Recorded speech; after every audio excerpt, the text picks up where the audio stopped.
Today on Rappler, Indonesian presidential bets Jokowi and Prabowo in a dead heat 2 days before elections. Vice President Jejomar Binay jumps 11 points in satisfaction in an SWS survey. And Japan issues its highest weather alert as Super Typhoon Neoguri approaches.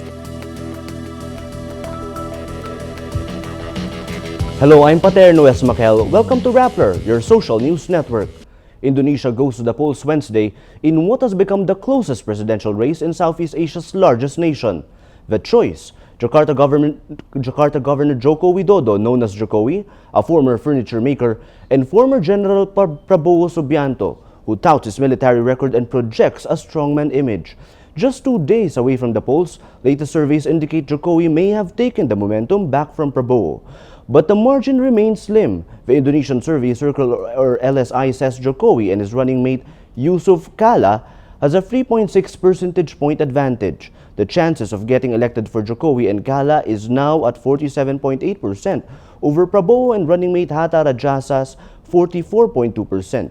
LSI Director for Strategy Agustino Sabudi Prasetyo tells Rappler the survey results don't take into account the final presidential debate Saturday, where Jokowi seemed to have come out strong. Jokowi's team expects a 6% to 12% margin of victory in what has become Indonesia's closest presidential race. Digital monitoring group Politica Wave also says social media sentiments favor Jokowi and Kala. The group's month-long monitoring of almost 6 million social media conversations shows a 53.8% winnability score for Jokowi and Kala over 46.2% for Prabowo and Hatta. Jokowi was initially seen to be a clear frontrunner with a 20 percentage point lead over Prabowo in March. But Prabowo's well-funded campaign managed to cut down that lead to just a few points. Maria Ressa spent a decade reporting from Indonesia during its turbulent transition to democracy. She returns to Jakarta to tell us why this vote is so important. Maria. Paterno, go ahead. Maria, who has the edge in these elections? Oh my gosh, it's, as you said, it's unclear exactly who will win, but both sides are from such different places.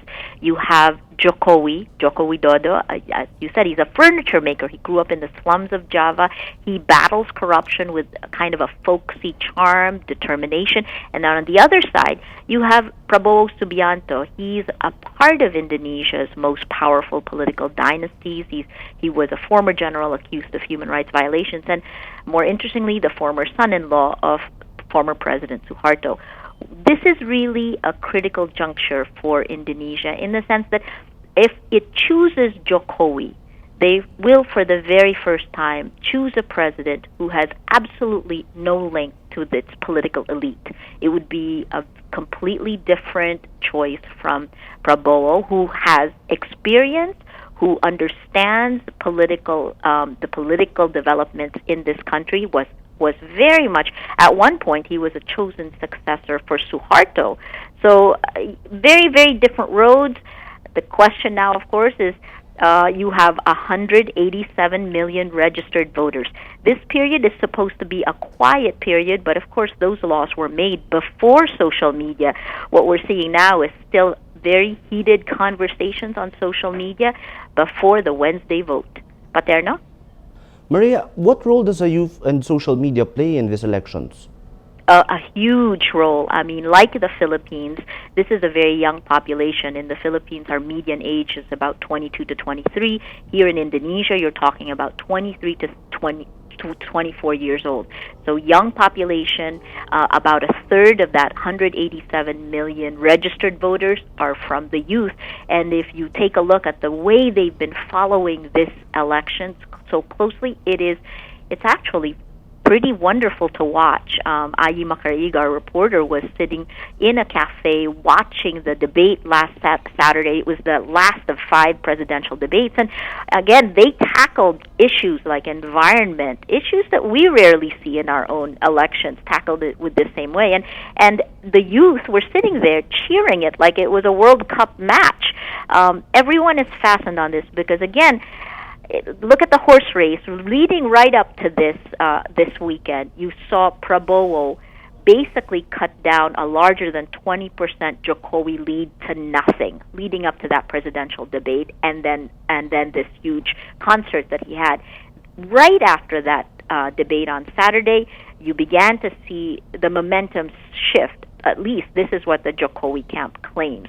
So depending on which camp you talk to, they'll tell you different things. But what is clear is, and I'll use the words of one diplomat we spoke with, everyone is on the edge of their seats. Maria, just zooming out, why is this election important to the rest of the world?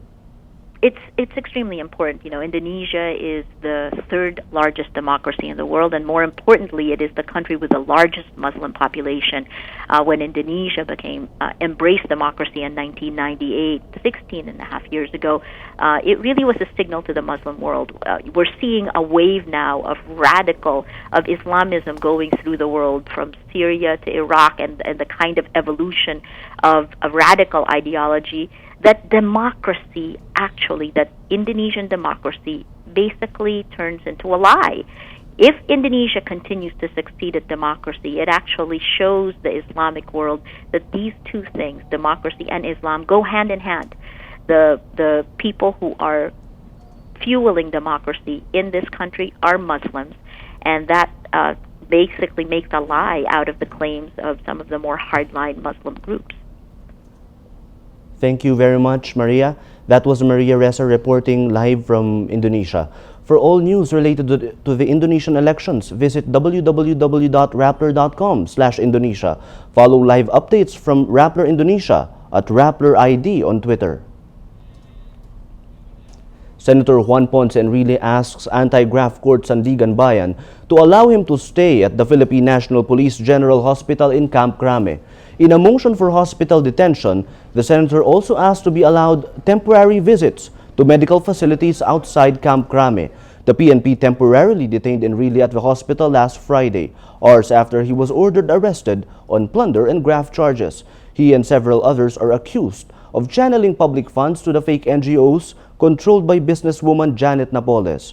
Enrile allegedly pocketed 172 million pesos, or almost $4 million.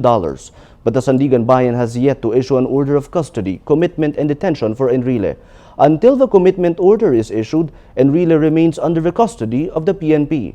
This means any request to leave the camp for medical procedures is approved by the police and not the court.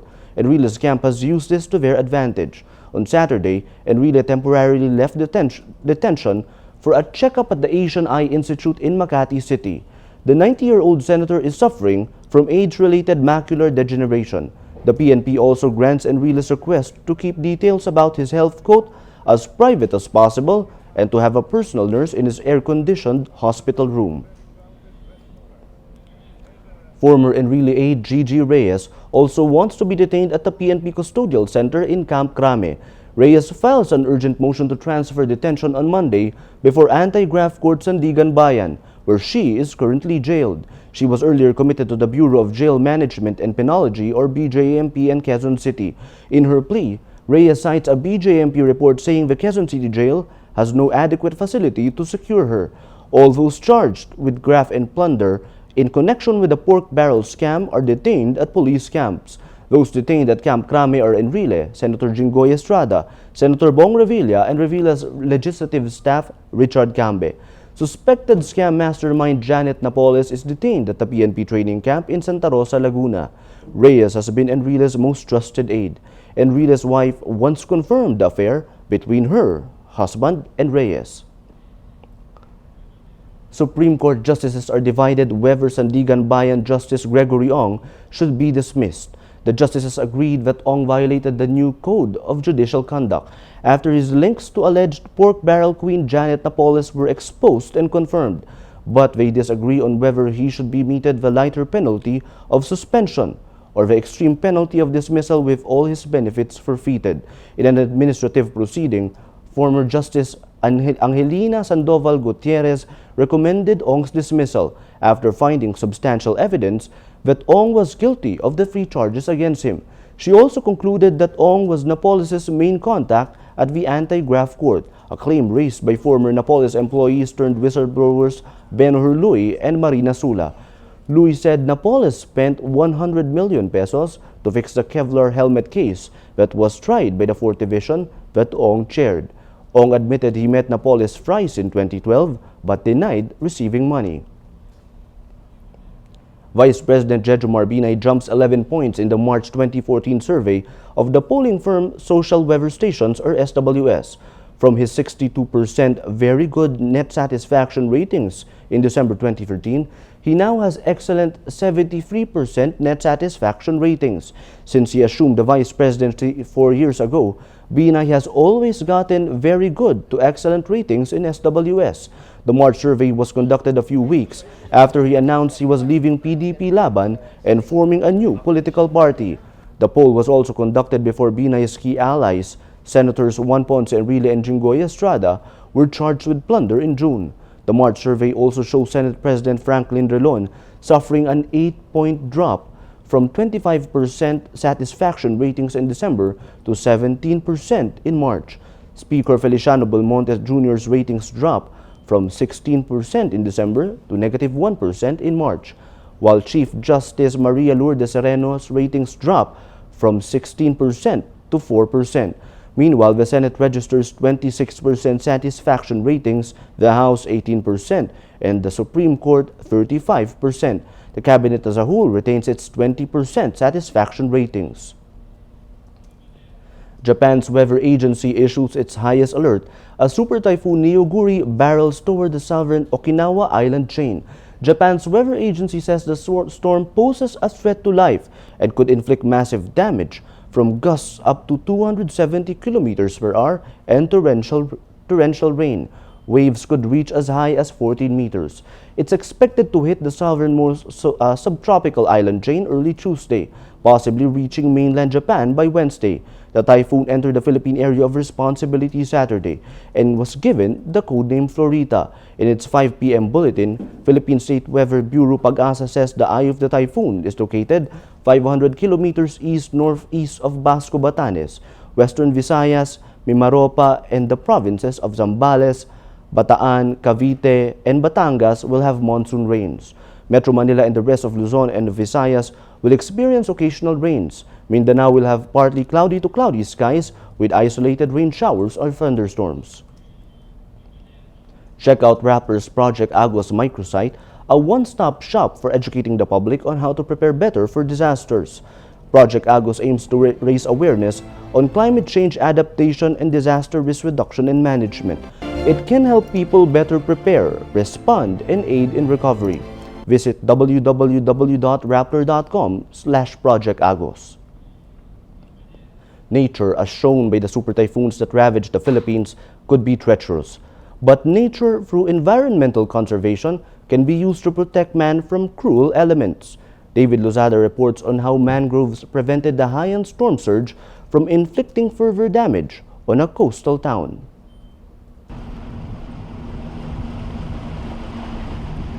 This is the coastal town of Palumpon, Leyte. The sea is calm, but residents know it can be treacherous. A resident here for 15 years, Leticia Sumili says the sea can sometimes turn against them.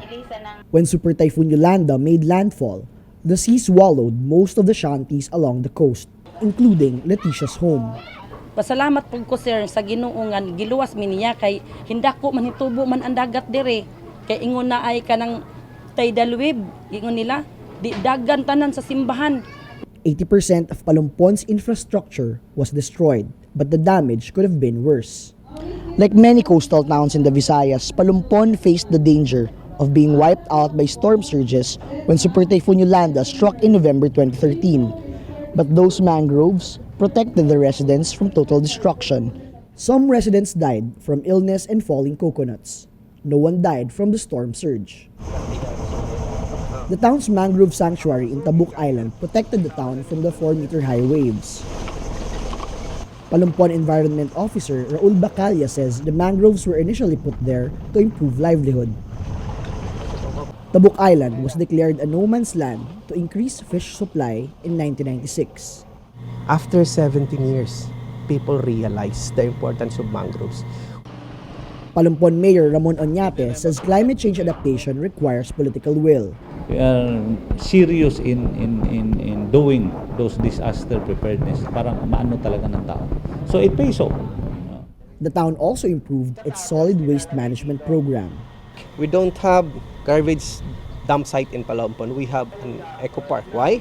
Because the biodegradable waste that you have noticed today and the non-biodegradable waste that you have observed in this area are not waste but rather raw materials for this one. For example, this is a bioreactor. It converts biodegradable waste into organic fertilizer.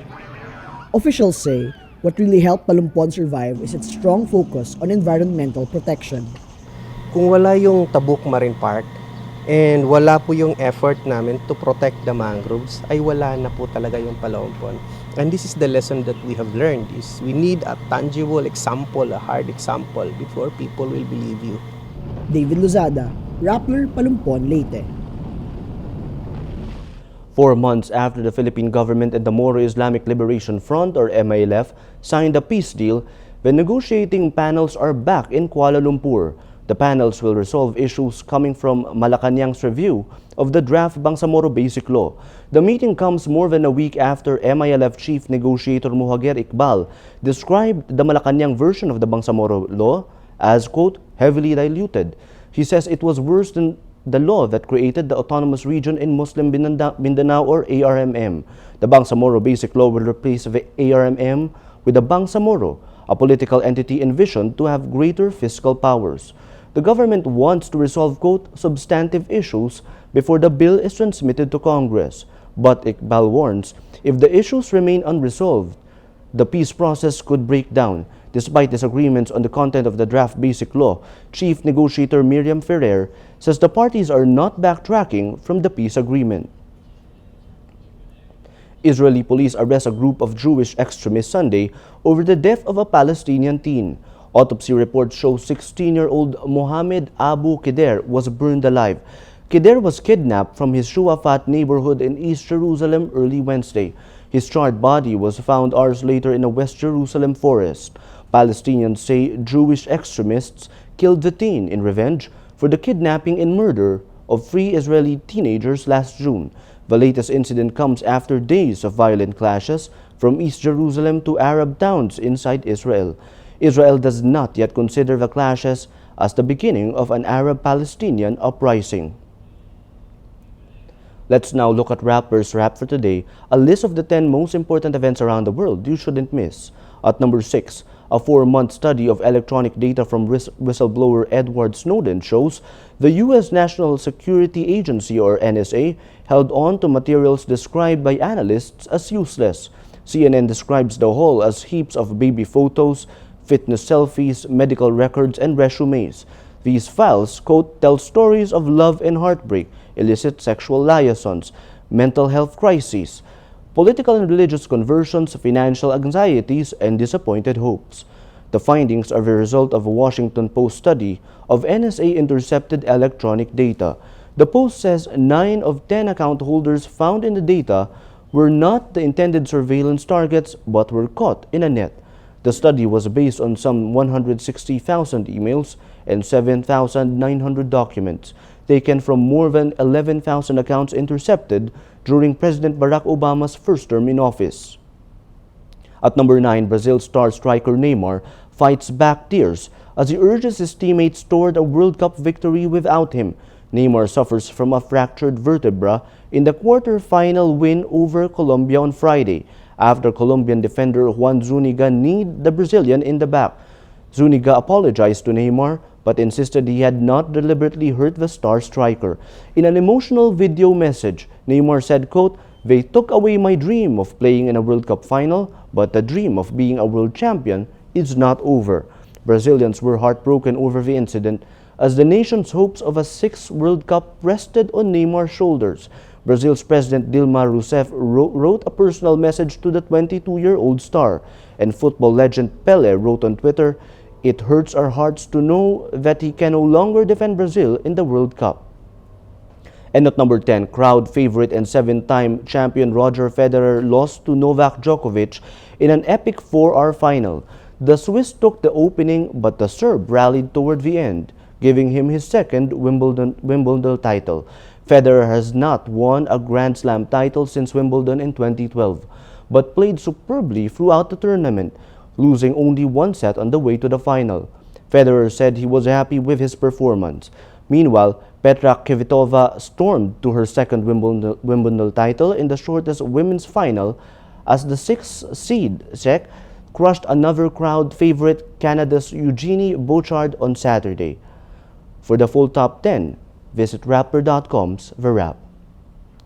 Every story on Rappler has a mood meter which gives you 8 emotions to choose from.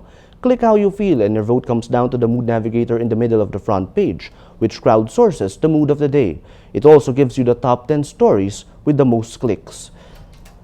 Our mood navigator today has a very interesting mix of stories. We have 3 stories with inspired votes like this one. This is a story about finances, how the 80-20 saving formula works. 84% inspired. We have this story from Indonesia.